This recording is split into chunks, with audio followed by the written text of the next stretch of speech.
must be a reason why my heart just keeps on bleeding. It feels like there's nothing I can do. I need your love here now to help me through.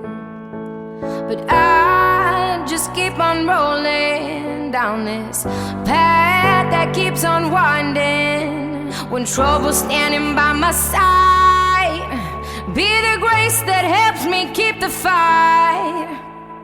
I will rise above. I will rise above. When the waves are crashing down, when silence is the only sound, I will rise above. I will rise above.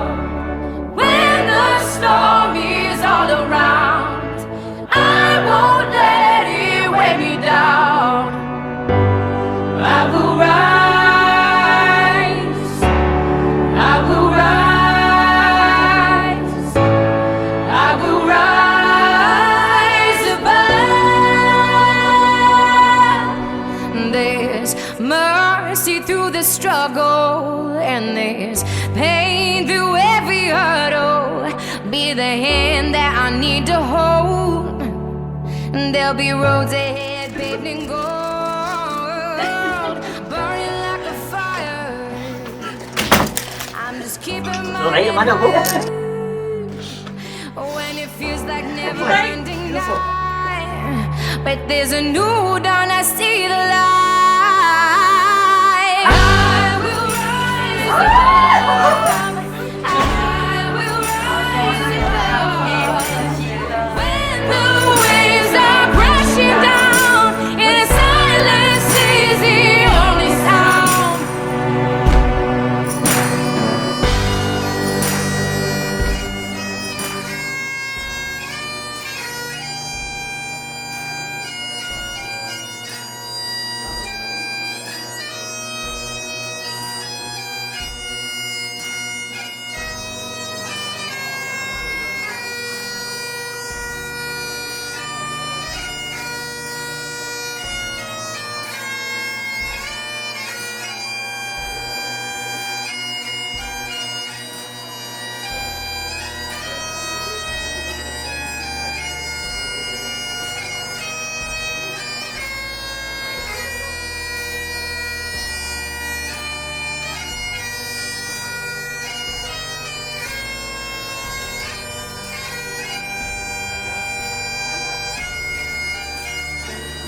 A warm welcome to all who've come to join Donna and Darren as they celebrate their marriage. Today is a celebration of their relationship, of everything they have already achieved together that has brought them to this point in their life, and we hope that you will all feel part of their happiness today. Now, the story that has brought us all together today begins back in 2016 at Tea in the Park. On the Friday, the day their paths first crossed, Donna wasn't exactly living her best life, because she had agreed to drive up with cousin Sarah and young Robert and Ryan, and the one truth of Tea in the Park is that you do not go to Tea in the Park and stay sober. And so when Sarah bumped into some pals, one of whom was Darren, and Darren asked Donna what sort of music she was into, we're putting it down to a combination of sober, too hot, and possibly some plain old-fashioned jealousy that everybody else was having a ball, which is why Donna's response to that inquiry was pop shite, as she rolled her eyes and walked away. Now, in that, you may be surprised that we have ended up here today. But just a few minutes later, when Donna turned round and realised Darren had gone, she did admit to having a little moment of, oh. The next 2 days, though, Donna was not driving. She was keeping an eye out for Darren, just in case, but when she didn't bump into him again, she decided to take matters into her own hands. Our junior Agatha Christie here tracked him down on Sarah's list of Facebook friends and just sent him a message. And that was all the opener that Darren needed. Very soon they were chatting away as if they had known each other for years. And that feeling was so strong for them both The entire thing felt so natural for them both that within a week, a date had been arranged. The plan had been dinner, some drinks, and then on to the cinema. But they had such a good time at dinner that they abandoned the cinema plan entirely because by that point they were too drunk to sit through a film. By the end of the night, they'd had their first kiss, and while there was no label on things at that point, it was clear to them both that something very special had started. Now, as you know, Darren is a big music fan. And so naturally, over the course of their dating life, many gigs started to appear. Donna may have claimed to have liked pop when they first met, but she did love that she had tickets bought for Stereophonics. That also meant that she came with some cool credentials in his eyes too. But one of the things that Donna soon realised about Darren is that Darren is a doer. If you say you like something, or you fancy visiting somewhere, Darren's right on the case. Life is for living, not for planning. For their first anniversary, he organised a trip to New York, a place that Donna had loved and was very keen to get back to. And since then, other trips have followed. Weekends away all over the UK, city breaks in Europe, and a very memorable trip to Spain to watch the Formula One together. But then in 2020, that thing, the thing we don't talk about anymore, happened, and none of us were going anywhere or seeing anyone for a while.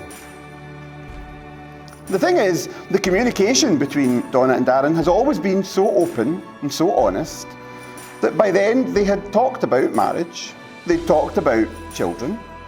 Both were very much on the same page that their lives were going to be spent together. And so when we went into lockdown, it would have been almost nonsensical for them to have stayed apart. And so a big shout out here to Morag, who didn't hesitate to have Donna to stay with them. Of course it was fine for Donna to move in for lockdown. It's only going to be 6 weeks. But then living with Morag was easy, because Darren was pretty spoiled at home. And Morag's love for her son just expanded to include Donna too. One rule didn't change though. Morag does not cook on a Friday. She's happy to do the whole mum thing, but there is a certain element of, come on now Darren, you're 32, time to learn some things on your own. But then it turns out that Donna took over cooking on a Friday, so if anything, Darren's life actually got easier at that point. And so by the time lockdown actually came to an end, it was clear that it was time for them to move into the next chapter of their lives. And in May of 22, they moved into their own house in Eelyburn. At home, they are a wonderful support for one another. Donna takes care of the lion's share of the cooking and the cleaning. Darren looks after the outside and does the maintenance. They definitely have different ideas of what cleaning means though. For Donna, a lick and a promise will often be sufficient. For Darren, there is no middle ground. He is either not cleaning something, or the entire room is emptied, scrubbed from top to bottom and put back together. So in 2023, when they started organising a trip to the Italian Grand Prix, Darren decided this is going to be a proposal trip. But of course, this is Darren we're talking about. There's no way he would just wander into a jeweller and choose the first ring he saw, because he likes to do research. He can spend weeks choosing, well, just about anything, really. What he really wanted, when it came to the ring, was he wanted to get that same feeling from the ring that he had gotten when he found the most utterly perfect putter. Now, Donna should have guessed what was coming, because for this trip, Darren suddenly announced that he'd be taking a backpack as hand luggage. Darren has never taken hand luggage on a trip before, so that seemed off. And then at the airport, she should definitely have guessed, because before they even made it to the gate, he'd been to the toilet 19 times to make sure the ring was still in the bag. Even in Rome, Darren wanted the putter feeling when it came to location for the proposal, and he was struggling to find it. So he decided to wait until their visit to Anguillara Sabazia, a filming location for Everybody Loves Raymond, one of their favourite shows. It's a little town about 45 minutes north of Rome on the shores of Lake Bracciano. The town is beautiful. And even before they'd fully explored it, Darren was getting the putter feeling. This is some putter we're talking about, by the way. This was definitely going to be the place for the proposal. It was so pretty that a one-night stay was extended into 2 nights, and that worked out perfectly, because it gave him the time to make some plans. He could arrange flowers, he could arrange a musician. He was really pulling out all the stops for this. The restaurant that he chose was utterly perfect. It was perched right at the water's edge. Darren had arranged a queue with the staff. When he asked for a glass of water, a violinist would start, and a member of the staff would then film what was happening. And so the cue was given, and the violin started. What do you need? Someone have a tissue? Nope. Tissue? That'll do. There we go. Thank you, Sam.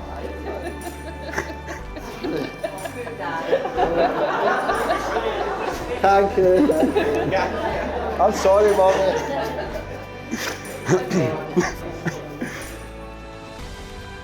And so the violin had started, and Donna watched as Darren got down on one knee in front of her. The ring was produced, and the question finally asked and answered with yes, of course, yes. And then the tears started, and they were heavy. So Donna consoled him.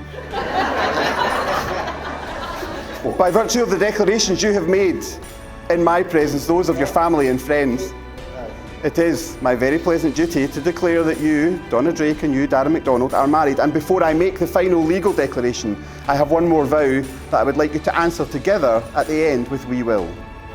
In the days ahead, will you promise to work together, to raise your child in a happy and loving home, to know that no matter what life brings, they will always have a home with you as your son?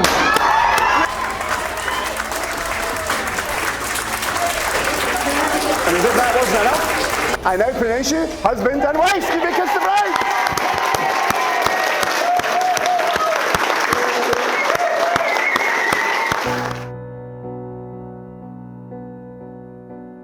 There must be a reason why my heart just keeps on bleeding. It feels like there's nothing I can do.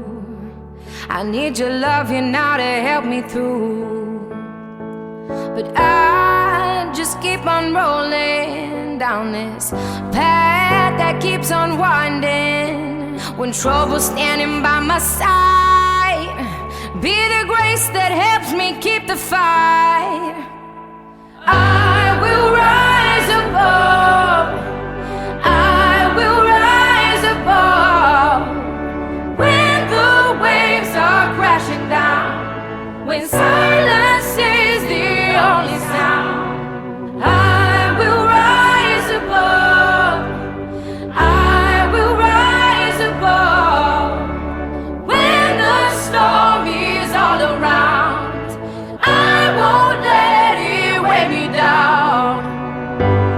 I will rise. Wow. So this is just, I've not got a speech as such, but it's just a thank you for the muddins. So I've got flowers. Can you all hear me, aye? Yeah. I know.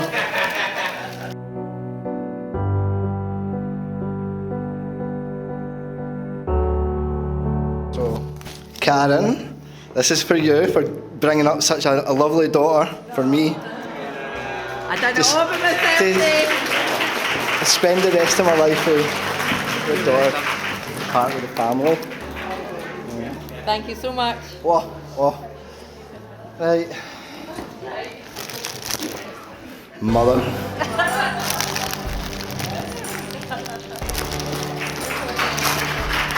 May I stand? I love you with all my heart. You look after me all my life. Then I start crying. You alright? Yeah? My mother. Best mum in the world.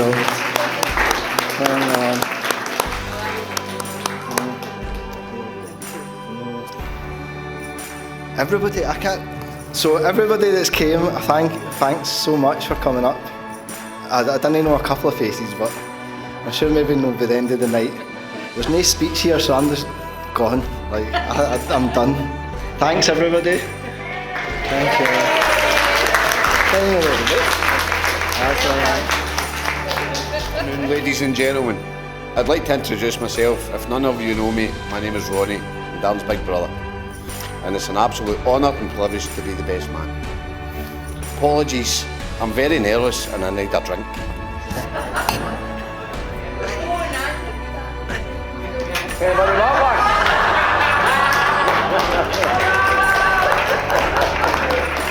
Anyway, as we all know, it was Tea in the Park when Darren and Donna met. Darren tried like a bear to get a conversation out of Donna, but she wasn't having none of it. She was in one of her moods, apparently. But after the weekend, Donna was smitten with Darren's advances. She started stalking him through Facebook. And now to this day, they've been inseparable. They've now set up their family home in Lomond and are now expecting a baby boy.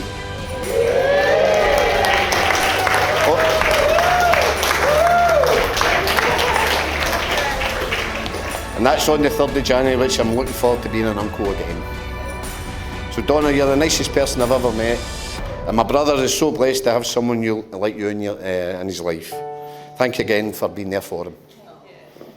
Ladies and gentlemen, it gives me great pleasure, and please be upstanding who are able and raise a toast to Darren and Donna, the new Mr. and Mrs. McDonald.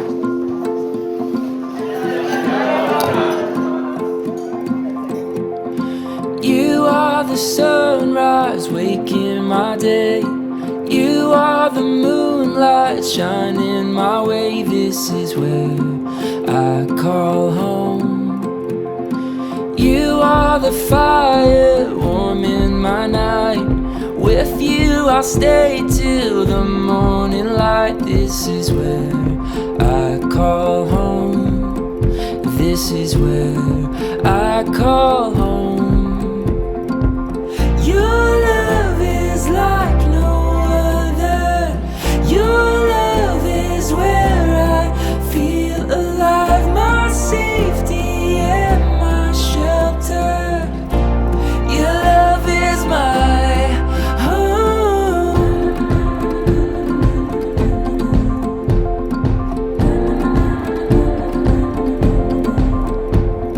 You are the harbor set on my shore. You are the shelter from every storm. This is where I call home. When I'm lost at sea in waters unknown,